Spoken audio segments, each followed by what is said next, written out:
have to imagine you're not a fan of this move, although maybe you'll surprise me. You know, it could turn out to be a good thing because it's the first time Facebook has said, hey, you know, what we want to do in the future is make money by offering goods and services to our users instead of to third parties. Because that's always been the problem with Facebook and also Google, that if they're beholden primarily to advertisers, they gradually optimize themselves to be these manipulation engines for the whole world. And that makes the whole world kind of nutty. It makes politics nutty. It makes people kind of nutty. And if they're saying instead, hey, what we're doing is financial services for you. You're the customer. You're the party we have to please. That might turn out to be a good thing. You know, I always want to be the optimist. So that's the way I can surprise you. So you think it's a more direct revenue stream relative to the end consumer than, say, their current newsfeed business? Yeah. Now, on the other hand, this could go terribly, terribly badly. One of the problems with these giant global networks is that they, for some reason, have a psychological inability to admit their own power. Facebook still wants to think of itself as like a startup, as just another player, whereas actually it's this giant global thing. So just like at the start, to like a local newspaper, they might have thought, oh, Facebook's great, it'll promote me practically for free. But then what actually happened is that newspaper lost its identity in the giant flood of Facebook and doesn't exist anymore. The same thing could start to happen to national currencies, and I'm thinking of the smaller ones in the developing world. It might at first expand the number of people who have financial services. It might grow economies, but it'll quickly overwhelm the smaller developing economies. And this could really not end well. This might end up as a kind of in the same way that social media has, as a system that tends to... Jaron, I'm torn on that because if you're in Venezuela or Zimbabwe, that could be a really good thing. If you get some currency from a tourist who comes through and you're able to put that in a Libra-based account, well, then you're protected, aren't you? If hyperinflation takes hold, and otherwise the money that you had would be worthless. Yeah, but on the other hand, we've already seen the prototype of how financial services can take advantage of the poor.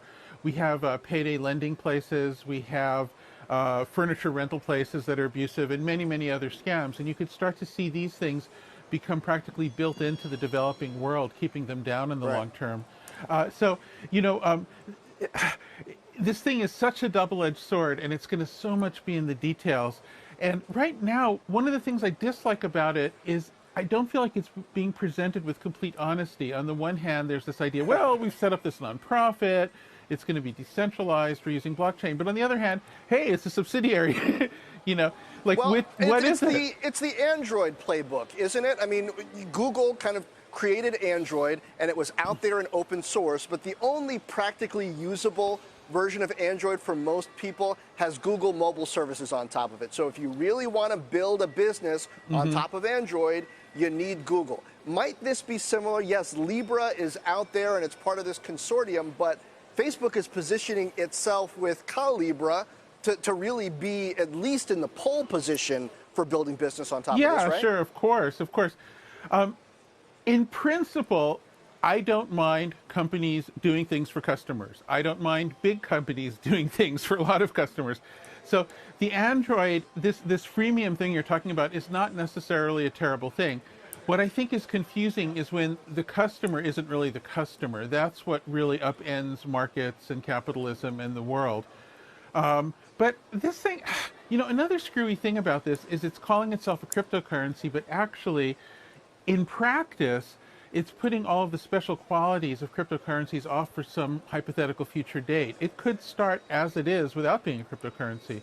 It's almost like this coolness dust that's being added to it. And that's also not necessarily a bad thing. We all need some coolness dust, I guess. It does suggest, though, I mean, we've had some this morning, Jaron, suggest that there's been a minimal amount of consumer degradation in trust. You look at engagement, it's held up pretty well. Their quarterly earnings, the stock price is fine, that they are sort of on offense again. Do you go along with that? Well, they're absolutely on offense, and they don't really have a choice. They're kind of backed into a corner. They're backed into a corner by regulators. And the funny thing about Facebook is that even though people use it, they also hate it. they're stuck with it. It's not perceived as a beneficial choice, but as an unfortunate requirement by almost everybody. And they might be able to survive that. That's not necessarily an impossible thing. Like, I want to give them the benefit of the doubt. I really do.